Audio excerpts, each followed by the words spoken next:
Brought history with issues of race, equality, and economic rise. Let's be real. This is not 1955. Although the wounds of the past are still with us, we are presently different, very different as a country. But to get to an even better future, it won't be easy. And if we're going to fight, I say, let's do it together for something, not against each other. This is Harris Faulkner Presents, the fight for America. Tonight, let's have conversations no matter how uncomfortable they may be. I'll be joined by thoughtful guests with their own unique perspectives, including a special appearance by our own Sean Hannity. We begin with Fox News correspondent Bryan Llenas, who has been at the center of the protests since they first began in Minneapolis and then spread across America. I can breathe, Mama!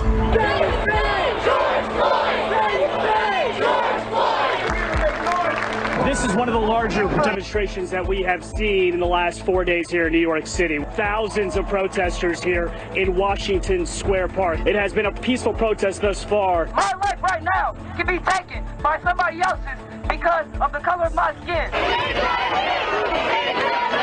Everything is about not being afraid of the cops. They want you to be afraid. They want you to run. They want to chase you. They want to beat you. They want to show their power. Oh my God. We tried it the MLK way, and now people are trying the Malcolm X way. About 30 minutes ago, a peaceful protest, standoff between police officers and protesters, about 200, it turned violent. All of a sudden, some agitators started attacking a police vehicle. An NYPD man in a car. I'm trying to calm everybody down in a way so they can understand that violence is not the key all the time. This is a diesel store just completely obliterated, and most of the merchandise has been taken. The citywide curfew will be in effect. Curfew's in effect. No one wanted to leave, so we brought our teams in. Thank you for your cooperation. Where am I supposed to go if y'all blocking me? What side are you on, my people? What side are you on? We're on the city side. Now, the 9th day of the City Hall occupied protest, we are across the street because, frankly, they're hostile towards anyone that is a police officer or any member of the press. Organizers have vowed to occupy the space until New York City's council slashed $1 billion from the NYPD's budget. Well, yesterday they did just that, but we spoke to an Occupy organizer who tells us it's not enough. We don't need any more reform. We actually need new systems that aren't just working for white men, but are working for everyone, working for the full community. Bryan is here now live with me from outside the NYPD outpost in Times Square. Bryan, good to have you join me.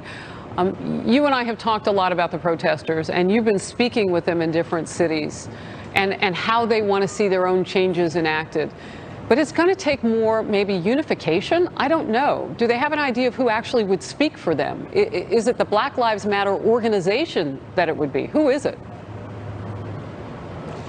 Harris, look, the reality on the ground is that no one single individual can speak on behalf of the entire Black Lives Matter movement. Black Lives Matter as an idea is much larger than the Black Lives Matter organization. The movement is decentralized. This isn't being driven by one leader or a hierarchy of leaders. This is being driven, in fact, by people who are on the ground. Yes, the Black Lives Matter organization now wields some $12 million in grant money, and we'll see how they'll spend that money. But the reality is that on the ground, hundreds of organizations and activists have all unified under the general principle that black lives in this country do not matter as much as white lives as a result of systemic racism. But because of this decentralization, communities are taking it upon themselves to decide what solution and what methods. And on one hand, look, it's working, right? The city of Minneapolis has disbanded its police force, and here in New York City, $1 billion has been stripped by the NYPD. But on the other, Harris, what happens is when there is a void of that center leadership, you have rioters and looters and those who are acting in violence that can then hijack that message. And I think right now, activists going on through the rest of 2020 and beyond are trying to figure out what's the next step. Wow, the way you put that, it's working. I mean, if you see the spikes in murder rates and the things that are going on in these cities where they are defunding or disbanding, you even see African-American leaders like the president of the Brooklyn borough here in New York speaking up and saying, wait a minute, part of that $1 billion is going to take apart the anti-crime.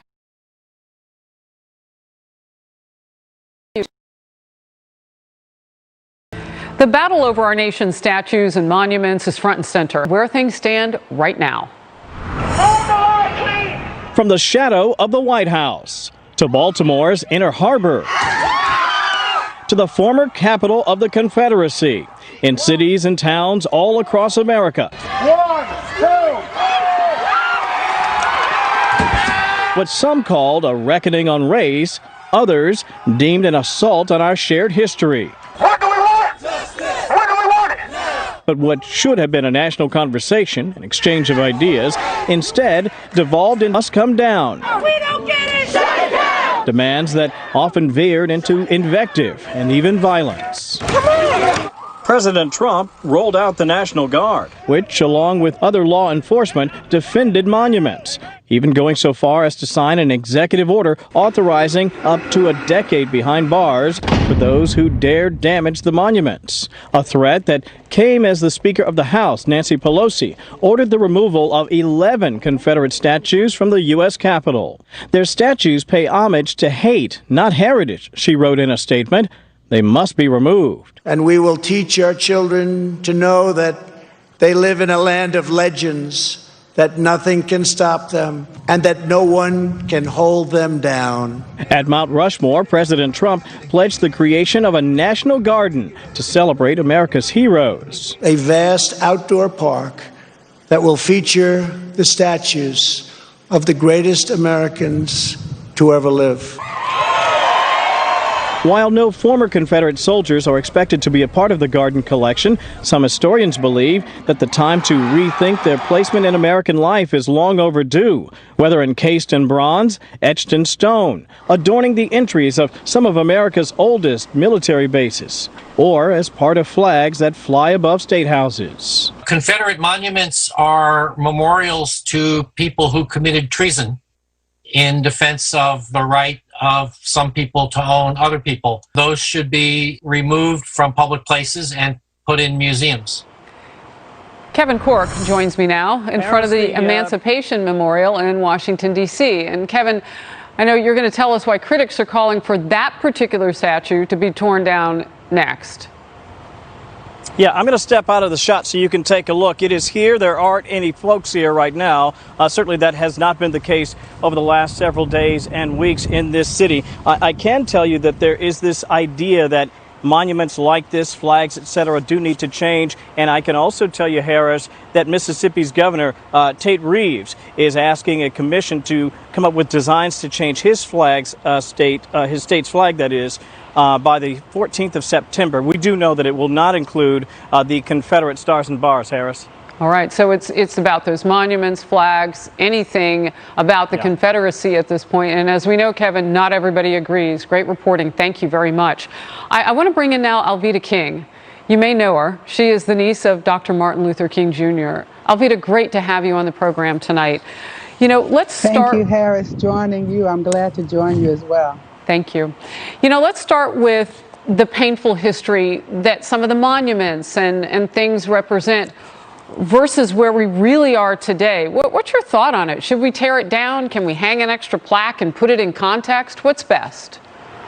Harris, you know I'm an evangelist. That means I proclaim the gospel of Jesus Christ. So I was reading through some historical scriptures about some rulers were good and some rulers were bad. And the good king did tear down the high places, and that would include statues and flags and monuments. And then some good kings, he was a good king or a good ruler, but he did not take down the high places. And so you just said something that was very profound. Everybody doesn't agree which statues need to be up, which flags need to be up, and which ones need to come down. So then you have people fighting and arguing over whether they should be there or whether they should not be there. And as I considered all of that, I said, I finally get it. when you begin to build memorials and put them in a place where people admire and think about it, it will also give opportunities for those who do not agree to argue. Slavery was bad. Many things happened during the Confederacy that were absolutely horrible. That's why I would love to see a statue, say, of Harriet Tubman. That'd be great somewhere, but then some people might not agree. And what you're calling for is something similar to what I was taught early on in journalism. More voices, not fewer. Add to the mix.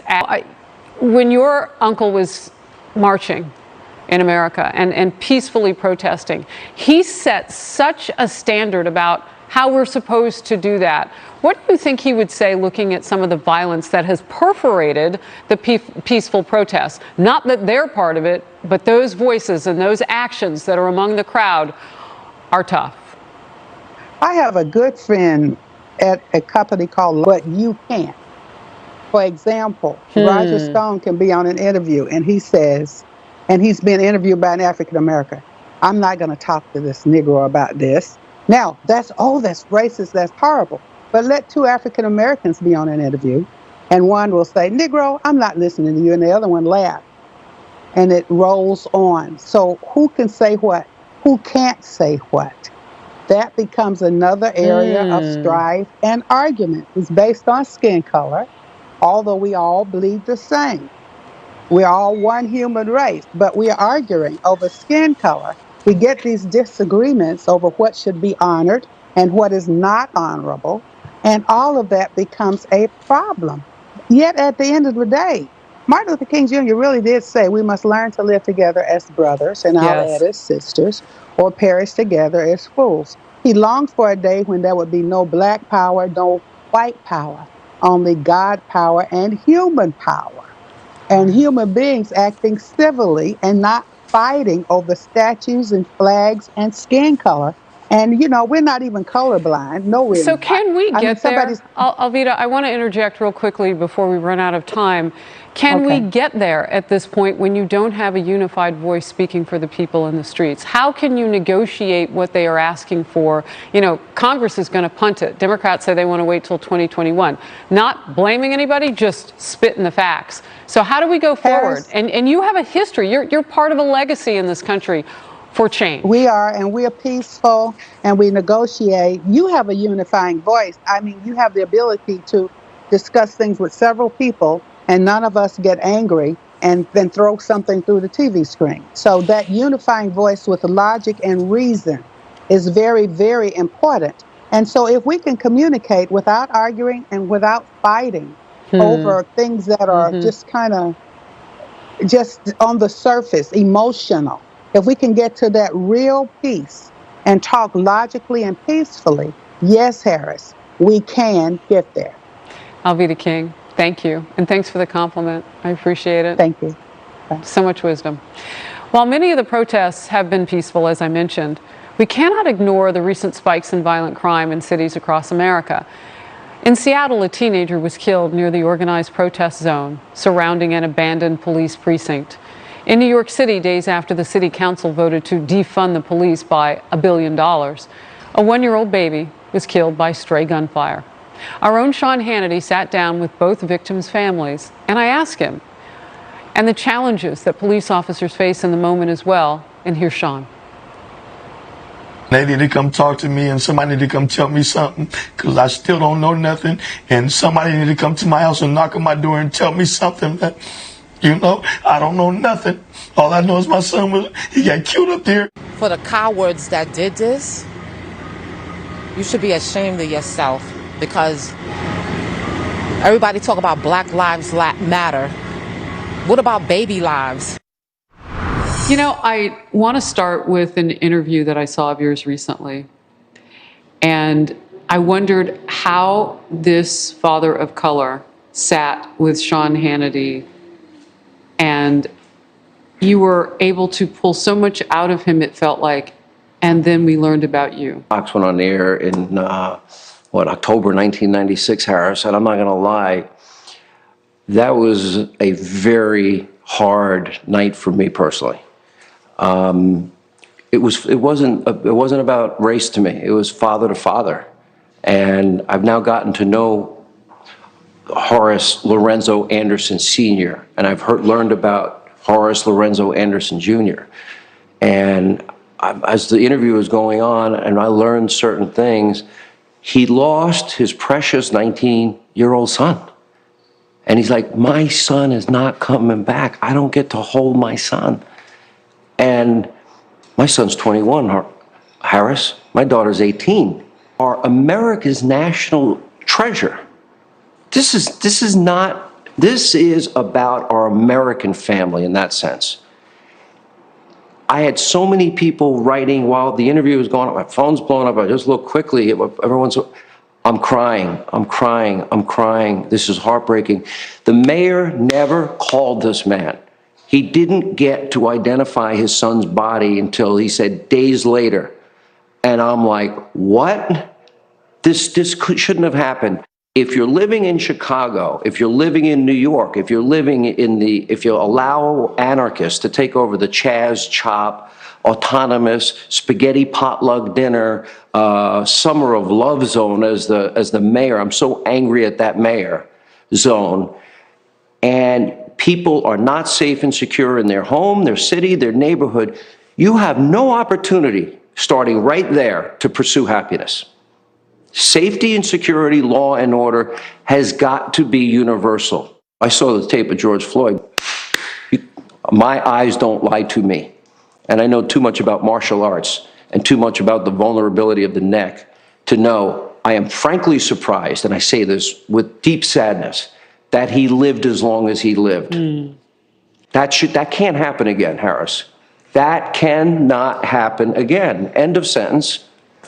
You know, let me ask you. That's not all the police. That's the 1% I call them. 8 minutes and 46 seconds. Longer. The death of George Floyd. A place where it seemed like Americans were together. We came to agreement. From the President of the United States, who's spoken about it, to the people who were on the street begging for George Floyd's life as he faded away, calling for his Wasn't mother. that brutal?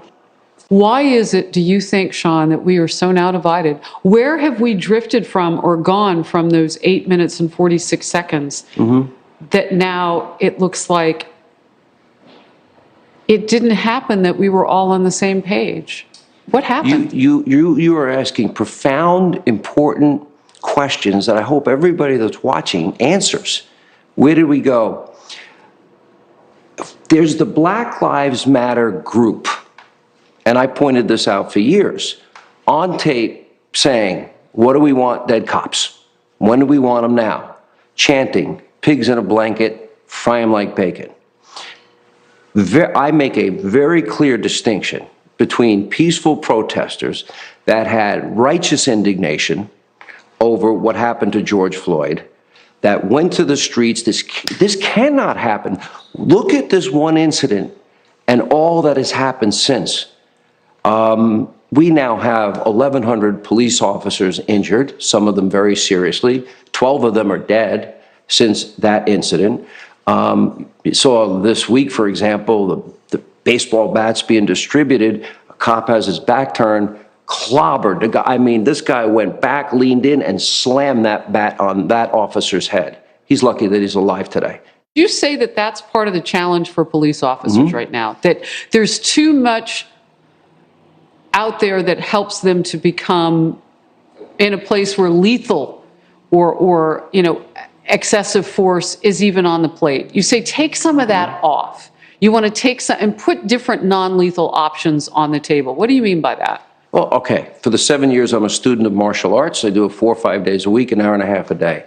George Floyd is in handcuffs. I can take a finger or two, go like this, and I will have full compliance. You don't need to put you do not, that is training. That's training. 2 fingers, he's in handcuffs. Manipulate his fingers gently. You won't break them, and you will have full, complete compliance. Are cops taught that? No, no. Why not? They should be. That's why it's not defund, it's train. Coming up, I will be joined by Mark Cuban, Dallas Mavericks owner and college football great, and longtime NFL pro Herschel Walker. We'll talk about the controversies rocking the world of sports and more. And of course, more of my conversation with my friend Sean Hannity. Coming up, plus just days before civil rights icon passed, John Lewis, Sean spoke these powerful words. Watch. Deep, deep, deep fundamental respect. This whole movement that, you know, Selma to Montgomery and fire hoses, dogs, rocks, bricks. We see a lot of the anarchy now. What happened to John Lewis? How could you not love and respect John Lewis? You know, pelted in the head with a brick, just like I would respect a police officer. That shouldn't happen to any human being. And these were brave people that changed this country for the better.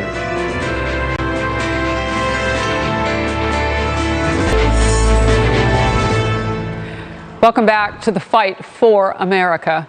My conversation with Sean Hannity continues as we reflect on this moment in our nation's history and look for ways we can come together. Before you go into it, you have a relationship with the President of the United States. I do. I've read that. I don't know if that's true. I don't reveal sources. I don't confirm or deny. Is the table, we talk about this proverbial table, you know, all the voices at the table. Is the table big enough? I mean, who's at the table when we talk about fixing what's broken? And something clearly is broken when people are dying in custody. And I just wonder, how do we get at that?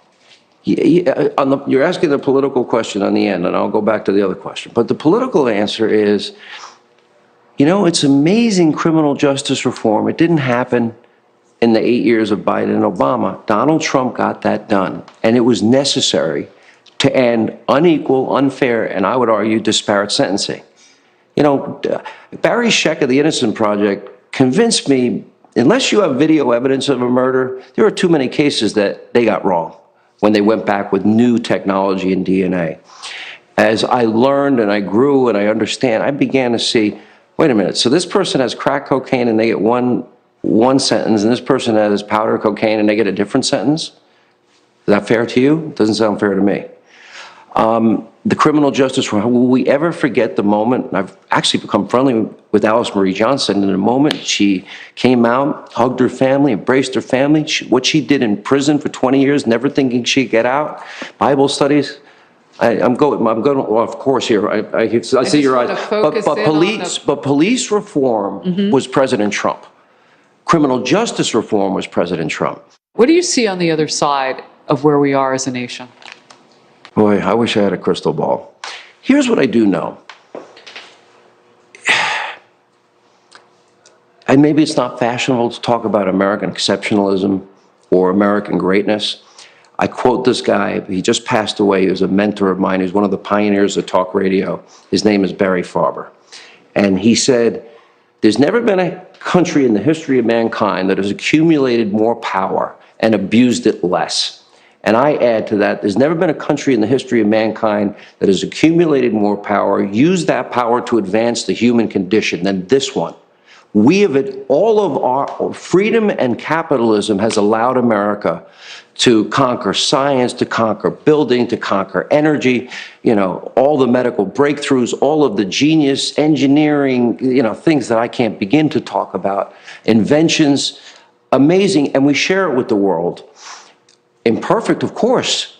The beauty of our constitutional republic is simple, is our system allows, you talk about the heroes of the civil rights movement, allows this country to right wrongs, correct injustices. We've proven we've done a lot. We have a lot more to do. All of this has now given us an opportunity to reevaluate how to do it.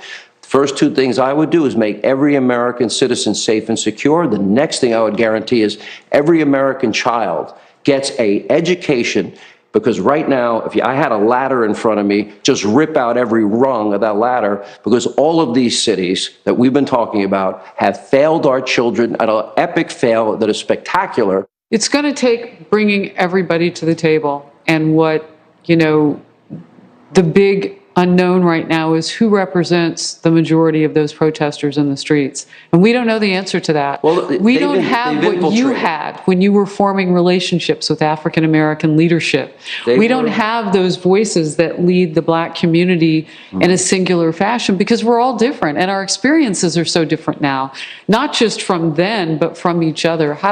Who do you think? We have commonality? We do. We do. What is the one? If you can start, I had a debate once with Al Sharpton at the National Action Headquarters. Became the biggest event that year at his event, and people banging on the door because the room was filled to capacity. And I had a tape of all the incendiary things that he said on a recorder. Said, "Do you want me to start playing it?" But I started I said, "Reverend, can I ask you a question?" "Sure." "Do you believe in God?"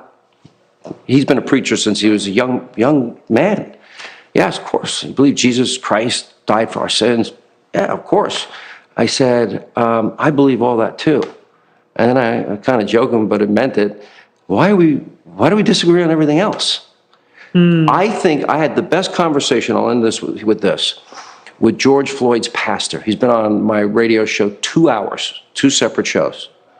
And in one of the shows, I said to him, I said, "I don't think government can do it." But I said, "Have you noticed, Pastor," because I think I noticed, this goes back to my roots in the South, you know, you could be in the same city and you have in the same city predominantly African-American churches, Christian churches, predominantly white Christian churches. I said, has anyone thought about in every city that predominantly African-American church swaps and you go and praise Jesus together? I shouldn't be preaching, by the way. I'm like the incorrigible one. And then you go maybe once a month, you know, one church goes to the other. Then so you want to do like a church pastor swap? Yes. So people are in different congregations. Yes. Have you noticed the same thing I have? Cities, predominantly African-American congregants, predominantly white congregants. Why? Because if you believe in that same principle, that Jesus, John 3:16, God so loved the world, he gave his only begotten son. Believe in him. They believe that. All those churches believe that one thing. That's an interesting idea. A pastor-church swap. Why not? Do it in every city, every state. I would start there. All right. What do I know? I'm just a dumb talk show host. I'm going to take you up on that, by the way. I'll go with you. Yeah, let's do it. And I'll come with you. Okay, deal. All right. Thank you. Harris, thank you so much. Appreciate it. We'll move now to another part of the world, if you will, in America that's dealing with all of the change impacting the sports world in a big way. And major American leagues are responding. The NBA will reportedly paint Black Lives Matter on the court when play is scheduled to resume in Orlando at the end of the month. Some players will print league-approved social justice messages on the back of their jerseys. And in the NFL, before Week 1 games, the song Lift Every Voice and Sing, also known as the Black National Anthem, will be performed before the Star-Spangled Banner. The NFL also pledged $250 million to help fight systemic racism. And the Washington Redskins set to change the team's name and logo. Joining me now, Mark Cuban, an entrepreneur and owner of the NBA's Dallas Mavericks, and Herschel Walker, considered one of the greatest college football players ever, winning the Heisman Trophy and also playing for 12 seasons in the NFL. Mark, Herschel, thanks for joining me.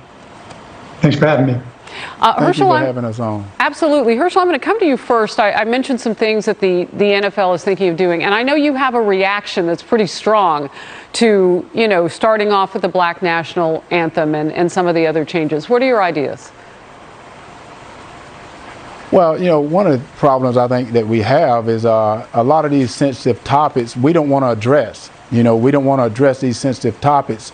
So what we try to do is water them down and try to shout people down. But I said, you know, I think the first thing we need to say that we are Americans and forget about the race problem, because one of the things we have, there's no doubt, there's a problem with equality in the United States of America, but this is the United States of America.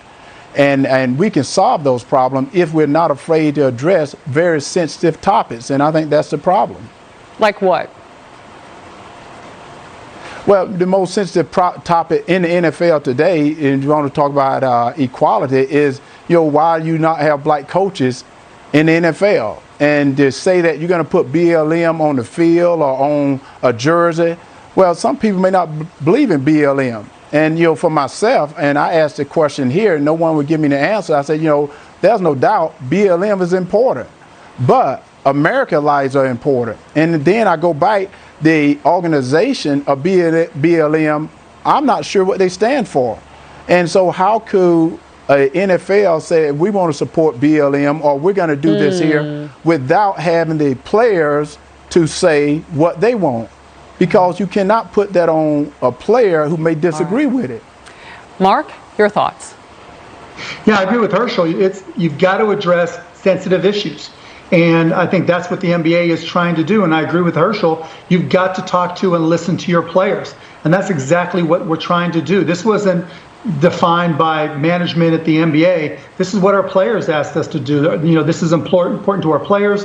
It's important to our fans. But most importantly, it's important to the United States of America that we address these sensitive issues and try to help end systemic racism. It's interesting because what I hear Herschel saying is... He's correct. No, I think Mark is totally correct. We have to address it. But you don't address it by saying we're going to do it without knowing what it is you do it. No one is coming up with solutions. Oh, we're going to put BLM. Well, Mark, and not to question you, but do you know what BLM, the organization, stands for, besides saying Black Lives Matter? Because I said one of the things we have to address is America Lives Matter. Guys, from what I heard from someone from BLM said, we're concerned about the police. And I said, so Mark, are we going to put police matter on the court? Are we going to say that the police matter because they do? Are we going to say child matter? And people say, Herschel, you can't talk about that. Herschel, they're not mutually exclusive.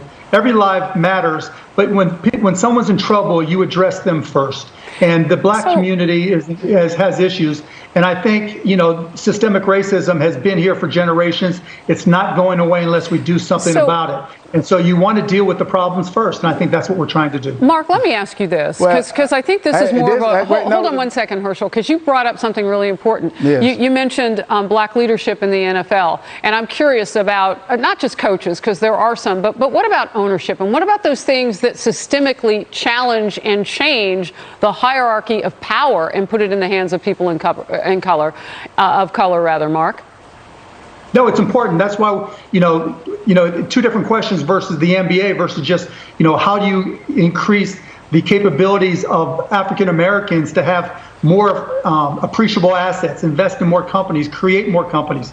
I can only speak for myself, but I've invested more than $50 million in companies run by women and men of color.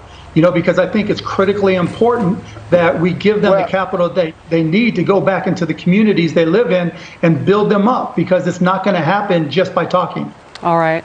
Gentlemen, I'm going to run, but I appreciate your time. And Herschel and Mark, I promise I'll bring you guys back together because you have a lot to say, and I really appreciate it. Thank you. I told you these conversations would go no matter how they went. We'll just let them fly. We want more time. Hopefully we'll get it in the future. But for now, something else that we all share. The backdrop of just about everything right now is an enemy that attacks us indiscriminately and further divides us. Exactly 5 months ago today, not one person in the U.S. had died from COVID-19. Now more than 140,000 precious Americans, many of them elderly, are gone. We know this too shall pass. But there's no instant vaccine for people hating each other over our differences. However, there is a strong therapeutic we can apply right now. We saw some of it this hour. Sean Hannity and I will attend each other's churches. We promise to do that. What will you do this week to cross a divide? We can all learn from life and the words of civil rights icon John Lewis on this weekend after losing him. Here's what he said. We are one people with one family. We all live in this. Hate is too heavy a burden to bear. This has been Harris Faulkner Presents, the fight for America. Thank you for watching.